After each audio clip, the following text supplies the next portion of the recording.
Ako kaya, at tanungin ko sarili ko, handa na ba ako na gamitin ng Panginoon para magbahagi ng kanyang salita? Ayan. Bago po tayo mag-start, samahan niyo po ako sa panalangin. Ipanalangin niyo po ako. Ating imbitahan ang presensya ng Panginoon. I know that the presence of God is already here. And help me to pray to God na ibigay ko yung buong buo sa Panginoon. Hallelujah, O Jesus. Hallelujah, Lord. Hallelujah, O God. Maraming salamat po, Panginoon, sa mga oras na to. Lord, patuloy, Panginoon, ang pagdakila at pasasalamat sa inyo lamang, Panginoon. We give you all the glory, Panginoon, in this opportunity, Panginoon, na makapag-share ng inyong mabuting salita, O Lord. Lord, I pray na sa mga oras na ito, Panginoon, patuloy na balutin niyo po ako, Panginoon, Lord, ng inyong presensya, Lord, na hindi po ako ang makita, Lord, but ikaw lamang, O Jesus, ikaw lamang po, Panginoon, ang maramdaman.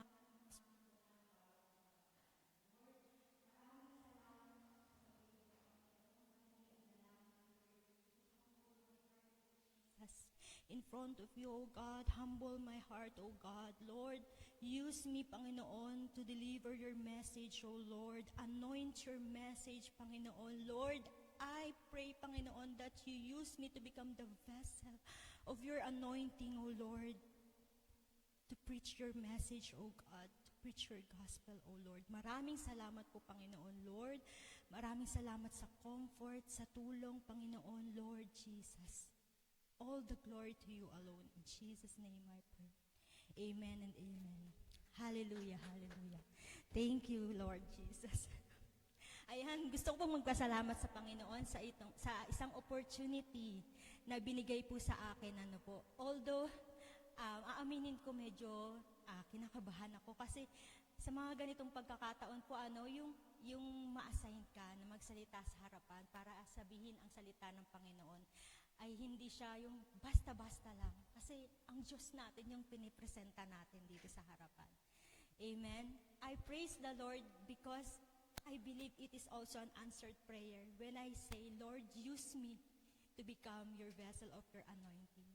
And also, I praise the Lord for this opportunity na nagkaroon ako ng pagkakataon na talaga ang prayer naman natin ay gamitin tayo ng Lord sa kanyang ministeryo. And nandito po ako ngayon sa harapan, hindi dahil sa kakayanan ko or ano pa man, pero sa biyaya po ng Panginoon. Sa biyaya lamang ng Panginoon, wala talaga akong kayang gawin. Tulad nga ng sabi sa verse kanina na hindi natin kakayanin yung mga bagay nito kung wala ang Panginoon. Diba? Ang Diyos lamang nagbibigay sa atin ng kalakasan. Ayan, at para naman po sa amin sahay ng Panginoon ngayong gabi, ayan, excited na po ba ang lahat? Excited na rin ako, Lord. Ayan, ang tanong, may tanong muna ako sa inyo. Ayan, nakapost na yung picture ng magandang babae, ang ganda niya, no? Sino dito yung naghihintay? Sino dito yung may hinihintay? Sino naman dito yung nagpapahintay? Kasi ang topic natin ngayon is the beauty in waiting. Beauty in waiting. Ayan. Are you beautiful while waiting? And then, pinakita lang dito na yung kagandahan ng paghihintay. The beauty in waiting. Ayan. Asan na ba yung aking... May PowerPoint din ako dito eh. Ayan. Beauty in waiting. Sa mga panahon na naghihintay tayo, ano yung nararamdaman natin, no? Ano yung response natin? Every time, meron tayong mga hinihintay, mga panalangin natin, mga iniiyak natin sa Panginoon na ang tagal-tagal na natin na hinihintay. Ayan. Ano yung response natin doon? Ano yung sinasabi natin sa Panginoon tuwing tayo ay parang medyo naiinip na? Sino ba dito naiinip na maghintay? Meron ba dito naiinip maghintay? Ako lang ata naiinip. Ayan, basahin natin ang verse in Psalm chapter 37, verse 7. Yan, hinihintay ko yung orasan eh, hindi pinindot agad. Hindi, okay lang yun. Basahin natin sa Psalm 37, verse 7. Ayan, sabay-sabay tayo, sabi doon, rest in the Lord and wait patiently for Him. Do not fret, because of him who prospers in his way, because of the man who brings wicked schemes too. Ayan, sabi nga doon, rest in the Lord and wait patiently. For him, maghintay tayo. Do not fret. Ano yung fret? Yung parang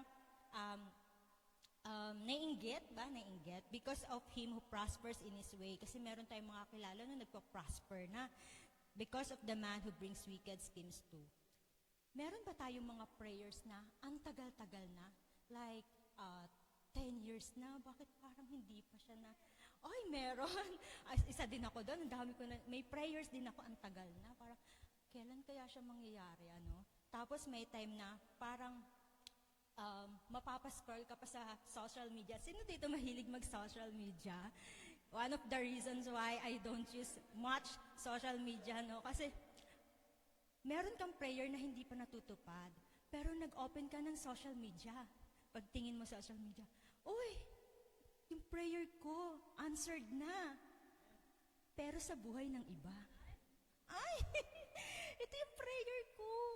Pero na-answer siya sa buhay ng iba. Lord, why naman ganun? Parang, ay, sorry naman sa term. Ba't naman ganon? Yung prayer ko na matagal ko nang iniiyak sa taong to na natupad. Kilala ko to eh. Hindi naman siya Kristiyano. Hindi nga niya mahal si Lord kasi kung ano-anong ginagawa niya. Kilala ko to eh. Pero ako, Lord, naglilingkod ako. Hindi pa rin nasasagot yung panalangin ko. May ganun ba? May ganun bang moment sa buhay ninyo na every time you talk na one-on-one sa Lord, no? Para tayong, Lord, kailan? Lord, yung umiiyak tayo na para tayong bata na, Daddy, parang tatay, nanay, pakinggan mo naman ako, ito yung gusto ko. Pero hindi pa, sabi ng ating magulang, hindi pa muna. Nakaranas ba kayo ng ganun? Grabe, no? And dun sa part na yun, na pag naramdaman na natin yung parang ang tagal nung prayer ko na yun, nare-remind ako ng verse na to. Again, no, basahin natin, sabi niya, rest in the Lord and wait patiently for Him. Do not fret. Alam niyo yung feeling na, next slide please, yung parang mapapasabi ka na lang na, buti pa sila. Ako, kailan kaya? Napasabi na ba kayo ng ganon? Buti pa sila ako. Kailan kaya? When kaya? Pero salamat sa Panginoon sa kanyang mga salita. Salamat sa Lord sa kanyang reminder. He reminds us of His promises. Again, basahin natin yung salita ng Panginoon. Every time na meron tayong worries, questions, bumabalik lang tayo sa salita ng Panginoon. At ngayon, basahin natin siya sa Tagalog naman. Sa Tagalog natin siya basahin. Sabi sa mga awit, 37 verse 7, sa harap ni Yahweh, namnamin natin yung bawat word. Ramdamin natin yung bawat salita ng Panginoon. Imagine the Lord our God is in front of us. Sa harap ni Yahweh ay pumanatag ka. Maging matyagang maghintay sa Kanya. Huwag mong kainggitan ang gumiginhawa sa likong paraan. Umunlad man sila.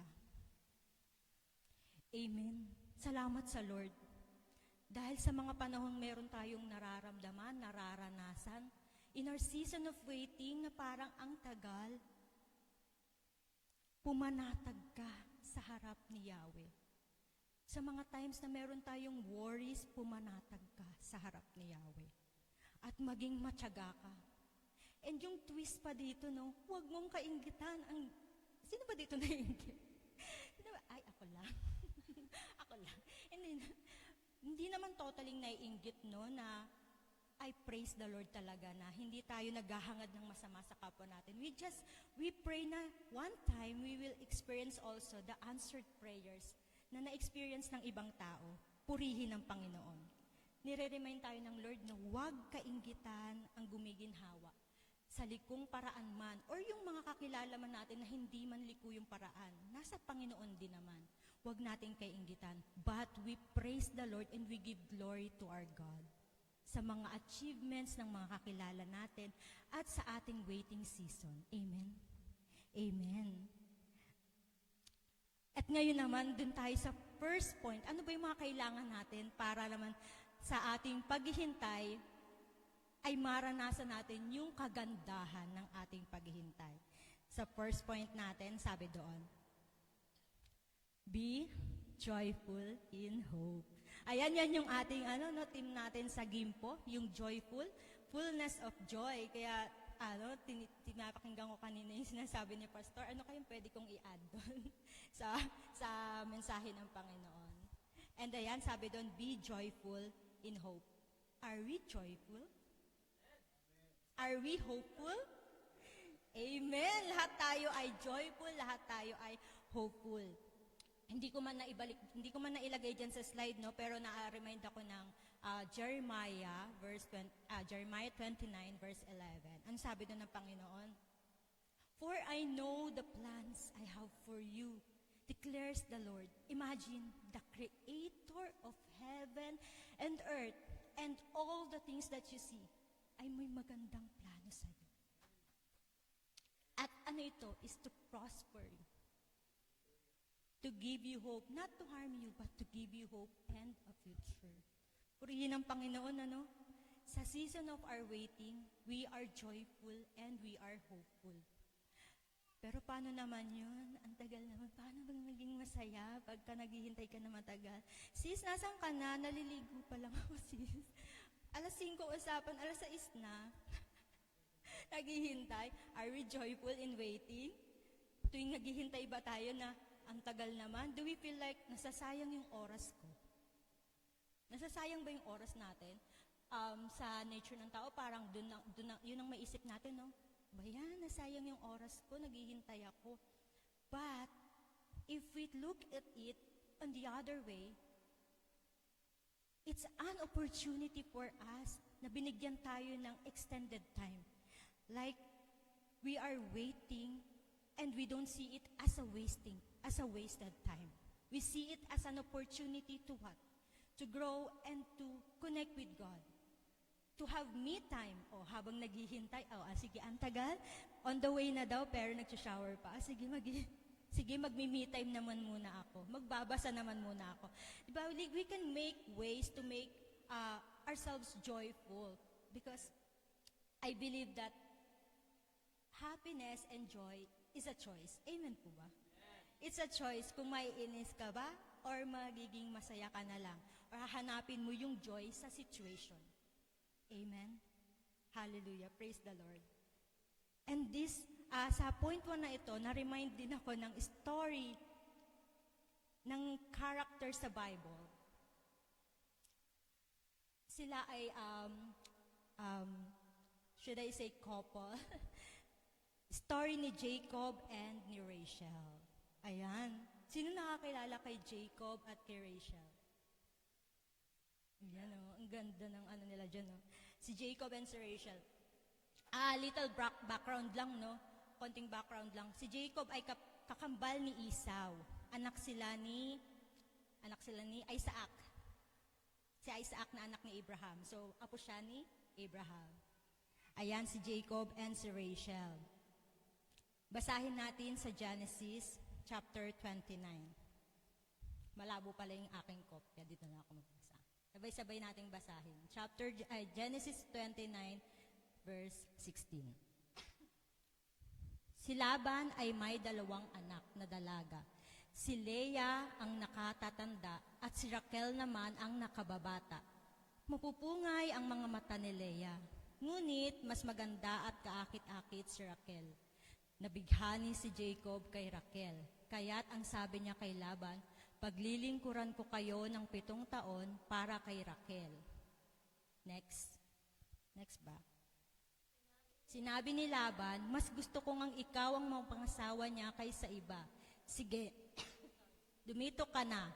7 taong naglingkod si Jacob upang mapasakan niya si Raquel. Ngunit iyon ay parang katumbas lamang ng ilang araw dahil sa laki ng kanyang pag-ibig dito. Imagine yung last na sinabi din doon, no? Maglilingkod siya ng 7 taon, pero iyon ay parang katumbas lamang ng ilang araw dahil sa laki ng kanyang pag-ibig dito. Nakita niyo ba doon yung joy, yung pagiging excited ni Jacob? na 7 taon siyang magtatrabaho para dun sa babaeng gusto niya, sa babaeng mahal niya.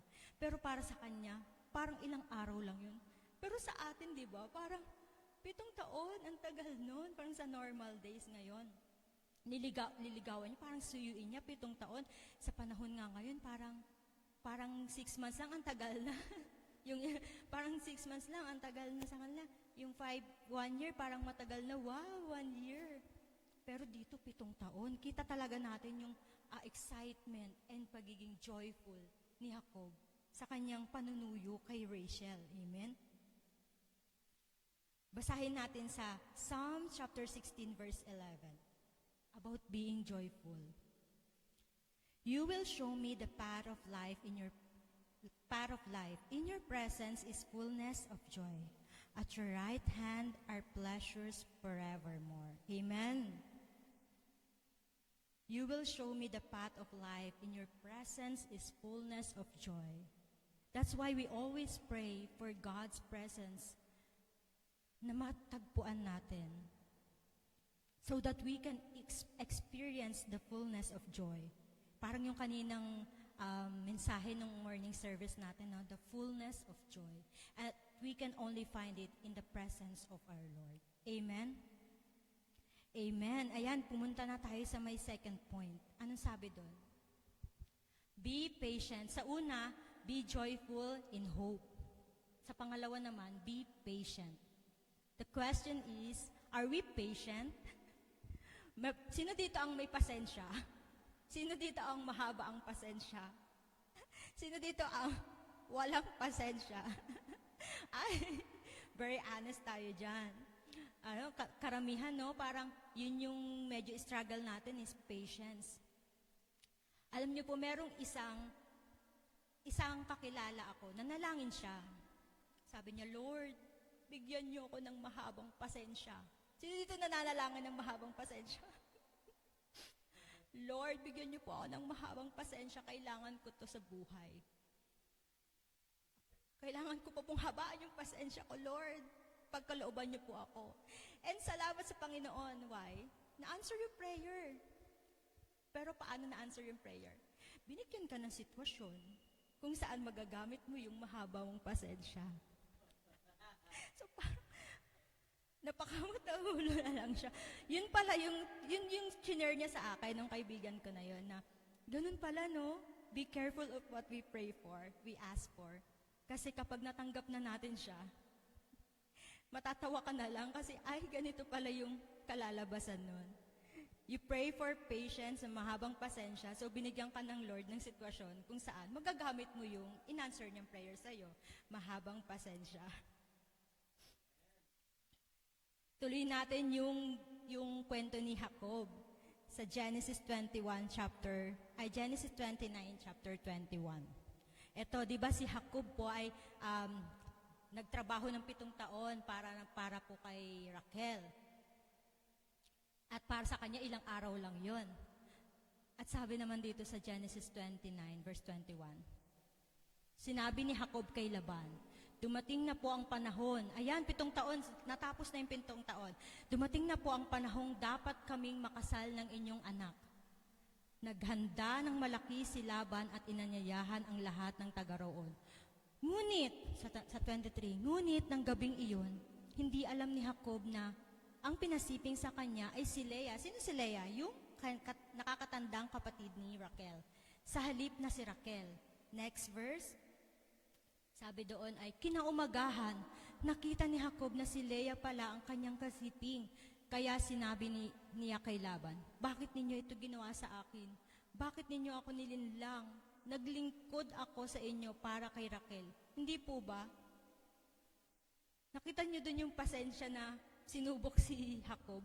7 taon ka naman kasi nagsilbi kay Laban. Tapos after 7 years, biglang ganun yung mangyayari. Biglang nilinlang ka. So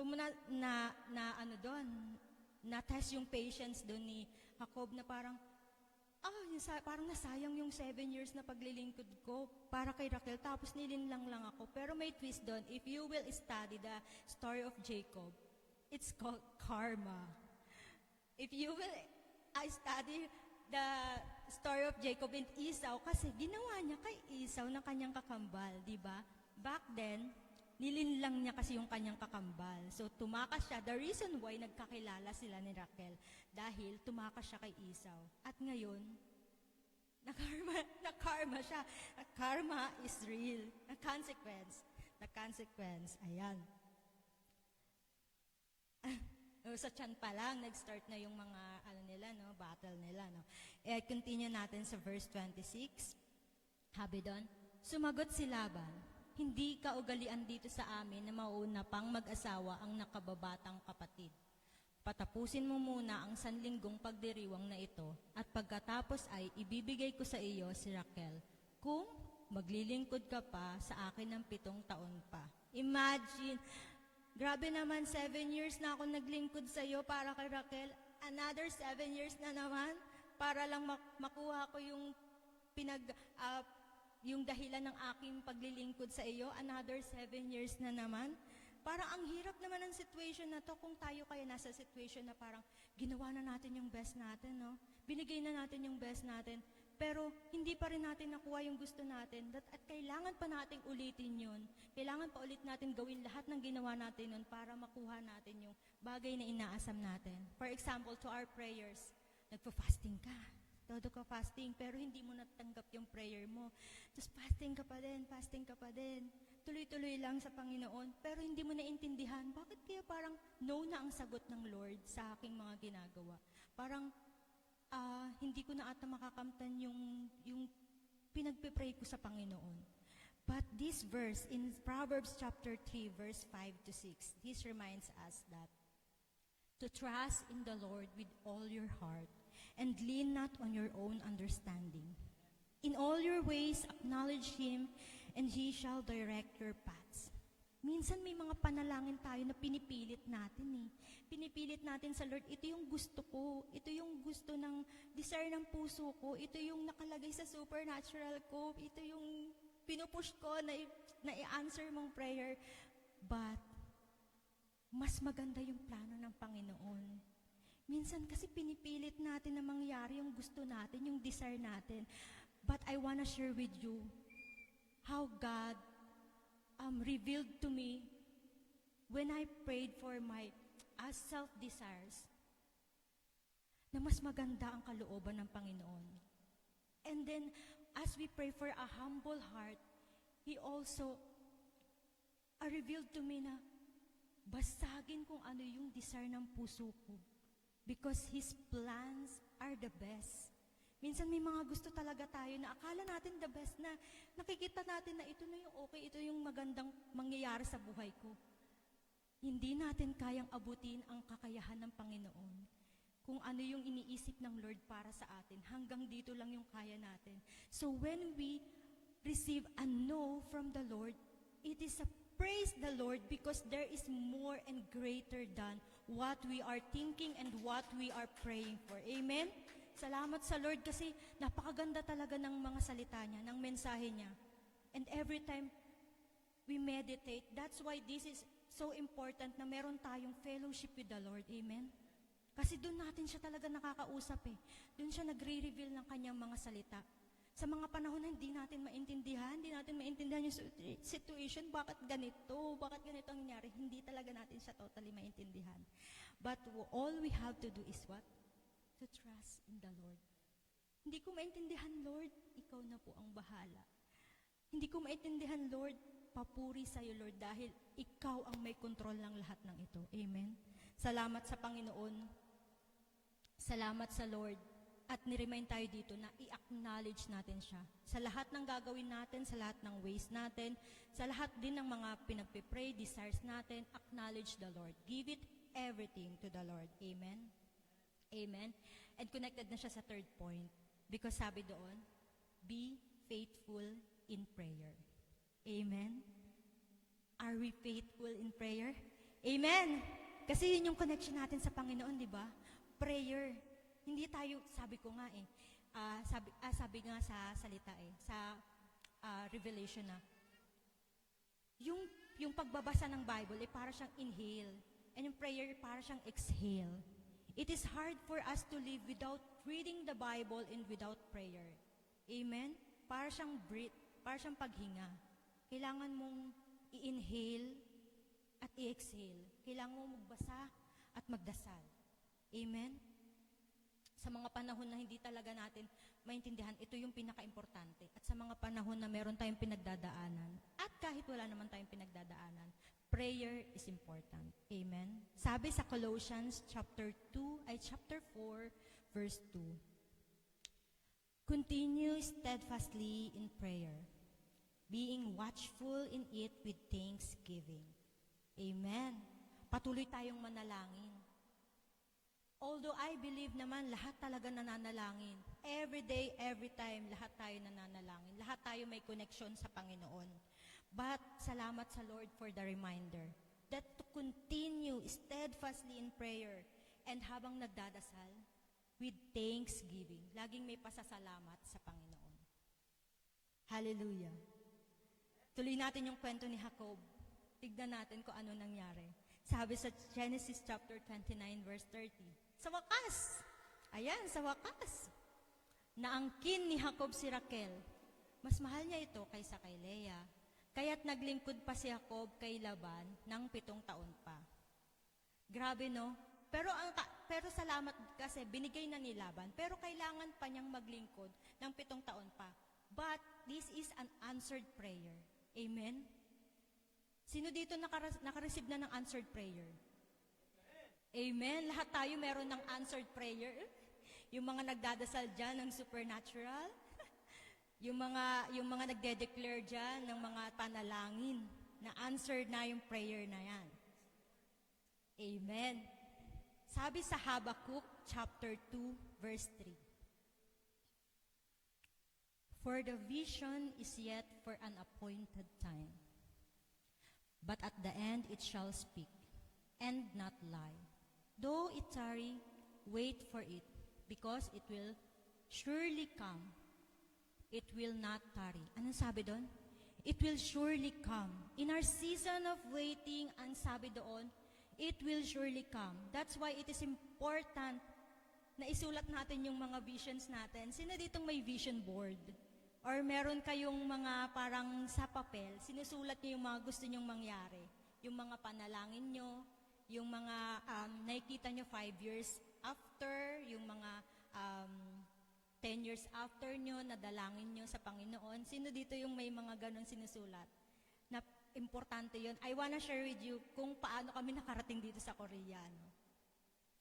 Back in Philippines, talagang meron kami ni Sam na vision board. Hindi man totally board, pero sa mga wall, sa kanya-kanya naming wall, meron kaming ano yung gusto namin. Meron kaming faith goals na tinatawag. Ayan. Sinusulat namin doon kung ano yung gusto namin na in 5 years or in the future, meron kami nilagay doon na Korean ticket papuntang Korea. May airplane, tapos may bus ng Korea, as in, sorry, may place ng Korea. And also, meron kaming nakalagay doon na bahay, may sasakyan, tapos meron din doon family picture, pero kulang pa ng isa. On the way pa, yung isa, 4 kasi yon, 4 yung tao doon, nakalagay doon. And every time, picturean lang namin yon, yung vision na yon. And every time na nakikita ko yon, grabe, praise the Lord, for He is faithful.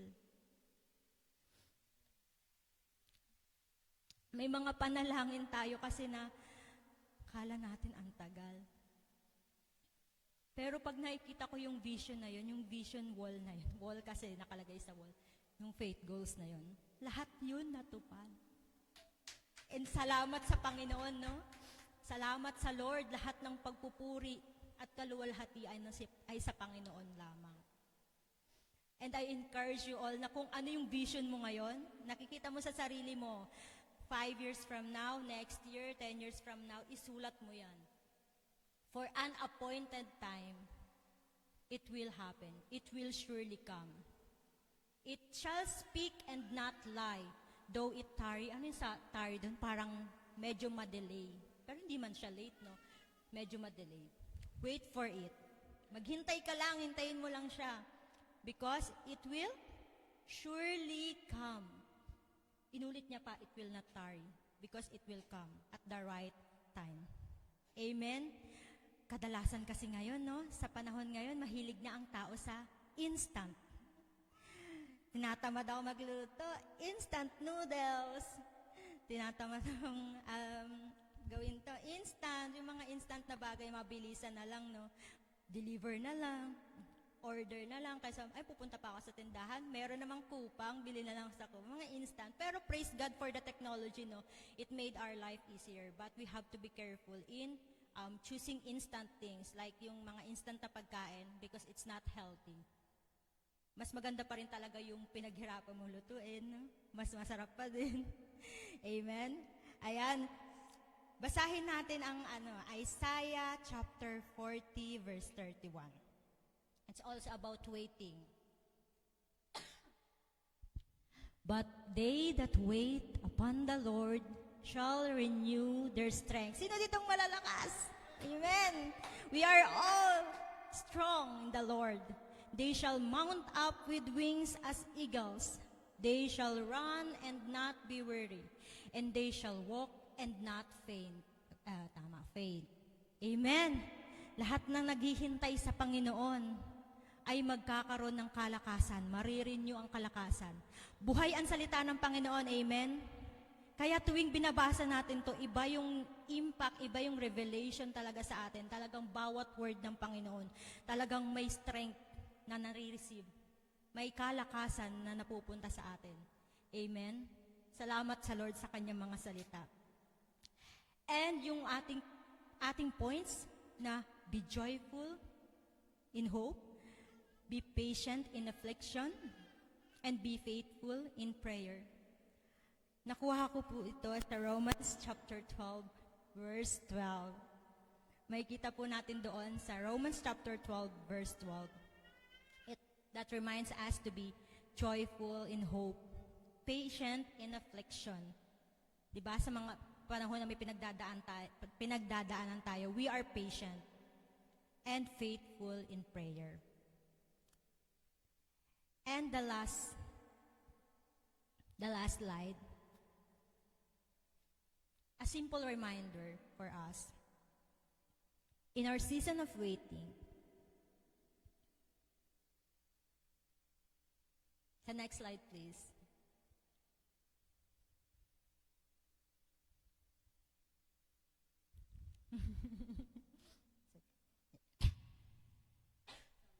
In our season of waiting, the waiting season can be the most unbearable time. Di ba ang hirap, no?